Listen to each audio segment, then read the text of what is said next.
you don't have the network yet that's going to get you next to your dream guest, where would be a good place to start? Start with your mama. I'm just kidding. Start with the people that you know. Welcome to this episode of Think Like a Producer. I just love how much fun we're having here. On this episode, we're going to cover another one of our top 5 most frequently asked questions. How do I get big name guests? Typically, people who start podcasts think that they have to have interviews, that they can't be solo. They usually are interviewing other people or other experts. At least the podcast that Christine and I have worked on, typically they're not just solos. So we understand that this is one of the biggest questions because we've gratefully been in the room with some of the top minds, greatest minds on the planet. And so we just wanted to break down a couple of ideas that we have and what we share with our clients when it comes to getting big name guests on your show. So I'm going to start off with the real expert here and let Christine tell you the very first tip. Okay. So the truth is that the big name guests that you see appear on some of these awesome podcasts, A-list celebrities, just like cool people, everybody knows their name. Cool people. Those relationships have been built over years, and they usually started with the host of the show getting to know the people who surround the actual guest. So, of course, that could be their publicist or their assistant or their COO or their right-hand person. It might also be their trainer or their chef or their best friend or the person they go on trips with. And this is totally authentic and really organic. You can't manufacture this stuff or it gets weird really quick. So it's a very conscious, authentic effort over several years or, maybe within a year. But oftentimes it looks like this. The host of the show or maybe the producer has gone to an event or through just normal network, relationships, has met someone who's close to their dream guest. And like we said, it could be like anyone, like their assistant or their producer or their COO. And that's where the relationship starts. And then it is developed authentically. And then the host of the show keeps showing up, keeps adding value, keeps cheering and supporting that dream guest. They when the dream guest comes out with something awesome, they are the biggest fan and they're sending congratulations and they're actively building relationships with the people who surround the guest. And so that it is legitimate and it is authentic. And those people who surround the guest understand over, several months or sometimes years, this person's legitimate. They really know what we're up to. They really get it. They really support it. They understand us is really what needs to happen. So when the big moment comes and that dream guest is doing publicity, let's say they have a big book coming out or a TV show or a movie or whatever, they're launching a huge new thing for their business or their nonprofit and they're ready to do a publicity tour. That's when the people who surround that person are like, you know what? I actually know there's a really awesome show. They're legit. They're big fans. This would be a good place for you to do publicity. That's the truth of how that happens. And let me just say, having been in the room, Tiff and I both, when these sort of dream guest people come on a show, it is always better. Always, if there is an authentic connection, even if it's, oh, hey, we both know so-and-so, that's how we got connected. For the interview and the connection to start that way is 100 times better than when by some sort of, just miracle or the numbers worked out to where the publicist booked the guest on this show that nobody has any connection to, and you got to start cold and just build a relationship from nothing. It's a lot more effort. It's a lot more work. Typically, the interview is going to be a little more stale than if an authentic connection was built with the core team over time. And then when the actual recording happens, it's like, no, we know the same people. We vibe with the same people. Your friend Joe and my friend Joe, and isn't he so cool? And yeah, that's how you want it to start. Okay. So that's kind of pro tip number 1. Of course, it's not the most popular because it takes time and effort. There's not a guarantee. There's not a formula, but we've seen it work time and again. And truly, to give props to the person who taught us this, is our client, Lewis Howes. He's a master relationship builder. I mean, truly, it's a superpower of his. And we saw firsthand how he did this over and over. And to his credit, you look at his network today, the guests he's got on his show, it works. So giving props to Lewis for being a master at this and really teaching us what it looked like. Now, let's kind of get maybe more in the realm of where a lot of us might be. Tiff, if you're kind of starting a new show and you don't have the network yet that's going to get you next to your dream guest, where would be a good place to start? Start with your mama. I'm just kidding. Start with the people that you know. Start with the people who are in your circle, the people who you already have. There are so many people that know something that you're interested in that you guys can have a really great conversation. Now, this depends on the topic of your show, the subject, what you want to do. But I think there's got to be someone within your 5 circle, your 10 circle, your 15 circle that would be willing to come on the show, that would be willing to talk to you. And even if it's just an open discussion about something that you're really interested in, that you both can contribute, there's just no reason to have the biggest name guest as your very first episode.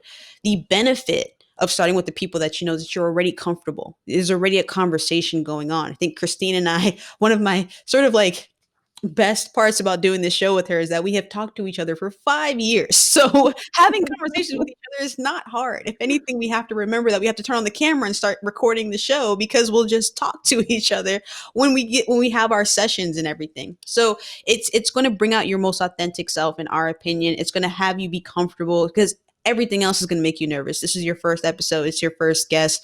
There's so many other things happening. Why not start with a friend? You can also have a friend recommend someone to you. I think one of the beautiful things about starting and just getting going is that not only are you the person who's coming up with all these ideas and people you should interview, but your friends and your family and the people who start to follow your show are thinking the same thing. And as you get more supporters and more people who are just ready and down and really excited about your idea, who knows, they might have a friend of someone who might be an expert in what you're thinking about, what you're talking about, and can make those recommendations. So don't be afraid to start with a friend. Don't be afraid to just get the conversations going, because you'll be shocked at how many people just kind of come out of the woodwork because they really just want to have that experience with you, or because they're an expert in that topic. And finally, someone started a show and they really, really, really want to talk about it. Just quickly to Christine's point, when you are meeting new people, one thing I would say I love to do is I don't ask people what they do. I always ask them, what are they passionate about? Because it brings up a different kind of conversation. It starts with an immediate connection, but there are little things you can do to sort of think outside the box. Even when you come up with these questions for people that you've known your whole life, what's something you've never asked your best friend? Like, what's something you've always wanted to know about your dad? There's so many things you can think of to expand the relationships and build a deeper connection with a stranger or with someone that you know. One more thing I want to say about just building connections. So Terrence J was on Lewis Howes' podcast, The School of Greatness. By the way, that's the name of the podcast that we used to work for. And he talked about meeting Barack Obama for the first time. And I thought this was really interesting because he is a master interviewer himself, Terrence J. He's been on all kinds of red carpets, E! Network, BET. He's been everywhere and has almost interviewed everyone on the planet at this point. And to meet Barack Obama for the first time, he was actually president, I think, at the time that they did the interview. He said that he always looks for something different. He wants to make the person comfortable in the very first conversation that he has. So apparently in the White House, this is all on the podcast, by the way, you should totally listen to it. But apparently in the White House, they have like embroidered towels in the bathrooms. As Terrence J went and saw these towels in the bathroom, the very first thing he said when he shook Barack Obama's hand was, "Hey, nice to meet you, Mr. President. Just want to let you know that I grabbed a couple of towels from the bathroom." just saying, it was really nice. Whatever. He kind of got the president of the United States to laugh. He built an immediate connection. He didn't just start with, "Hey, I'm a big fan," or "Hey, thanks for running, the entire United States." He started off with the embroidered towels in the bathroom, right? Just to get the conversation going, to make him feel comfortable and to just have two human beings in front of each other. So I love that story. I absolutely cannot forget that. And when I'm thinking of just someone who I might be a fan of, someone who I might admire, and I don't want to be super weird or creep them out or be like a little too shy to say hi, there's just always something you can find to just make a deeper connection quickly and to just get the person laughing, I think, instead of just going and introducing yourself and saying, "I'm a big fan." But with all of these recommendations, with everything that Christine and I have said, in a perfect world, your life works out. However, in the real world that we're in, many things can come up, many things can happen. And so Christina is going to talk to us just a little bit about when things don't go as planned when it comes to booking people or having these conversations for big name guests. Of course, we're going to talk about rejection because it happens to everyone, no matter how big or small you are, no matter how big or small your show is, you're going to get a lot of no's and a lot of rejection. And the truth is, no doesn't mean no to you forever in all ways, but it does often mean no, not right now, no, not that platform, no, not yet. I'm not sure, or you're not there yet. And it's totally fine. You're in great company when you get rejected, when you put this beautiful pitch together and you've worked so hard and you ask so and so on your show and they say no. Don't take it personally, of course, but also be really generous with ways you can support that person. A lot of times, no means no, not right now. I'm saving my publicity until my next thing comes out, which might be in 6 months or a year. No might mean no, I've already got all my podcasts booked for this tour of promoting my new thing. But that might mean they'd be really interested in doing an Instagram live or a Facebook live or YouTube live. They might be interested in doing a quick little quote for, a roundup series you're doing. There's a lot of different platforms now where people can be interviewed or share. And so if your podcast isn't as big as your Instagram, it actually might make a lot more sense to invite them to come do a short little Instagram live with you if you know you can get a lot more listeners or viewers for them to be able to promote what they're up to over on your Instagram or your Facebook or your YouTube. So just inviting someone on your podcast and getting to know does not mean they hate you and they don't want to be involved with you in any way. It might very well mean, this isn't fitting for me right now with what I have available, but if you give them other options and you show them, don't even worry about it. I'm just here to support you because I'm a big fan and I love what you're doing, whatever that looks like. And you give them some other offerings, it might really fit. And of course, to state the obvious, once you've made that connection, if you do end up doing something smaller or shorter, it doesn't mean a year or two later, they might not be open to coming on your podcast because they had an interaction with you. They realized you were a true fan. They saw the value. They saw how much you wanted to support them. And, as your show grows and as the caliber of what you're doing enhances, of course, that could be revisited down the line. So, of course, don't take rejection personally. Know you're in great company. It happens to everyone. Realize that just because of what you initially offered isn't the right fit, something else you offer couldn't be. And ultimately, respect and support the person no matter what. You might be a true fan of this person for 5 years before you even get a response, and that's okay. Because as we talked about earlier, the authenticity of your connection and the way you'll be able to have a powerful conversation grows and grows and grows the more that you have understood this person and seen them evolve and gotten what they're up to over time. And as you yourself have developed the skills of interviewing and connecting and building relationship, you already might be a master relationship builder and networker, but you might be a brand new host. And so you're not super experienced yet with interviewing.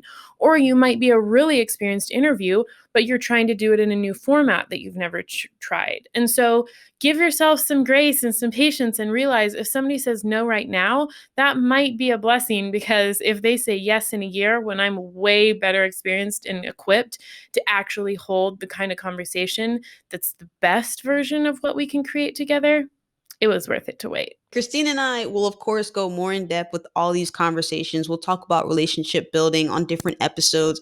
We want to get this question answered as quickly as possible so we can get into the specifics. We want to hear your feedback. So please subscribe to the podcast, subscribe to this channel, leave a comment below, and give us any follow-up questions you have here. Make sure that you listen on the audio across everywhere you can listen, but especially find us on Apple Podcasts. Leave us a review and tell us what you think, because that continues to drive us for the show. And also, like I said, every episode is based on your questions. This is really us serving you, the community, the builders, the creators. We want to answer everything we possibly can.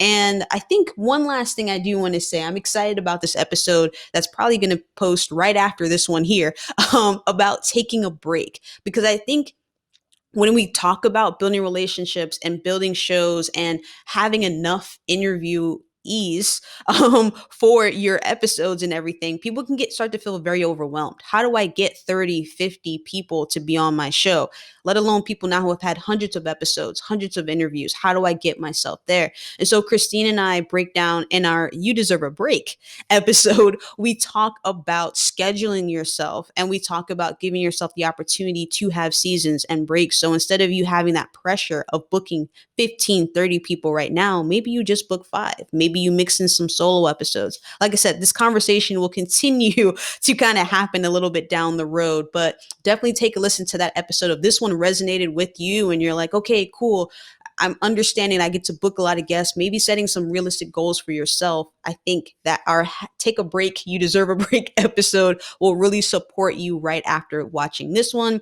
And again, we post new episodes every Thursday on this channel, so be sure to subscribe, be the first one to see by hitting that notifications bell. And Christine, what would you like to say at the end of this video to our people here?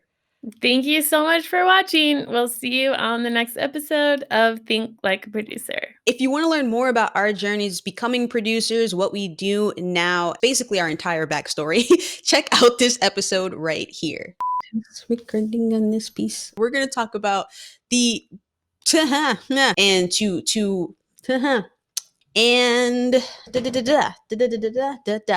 so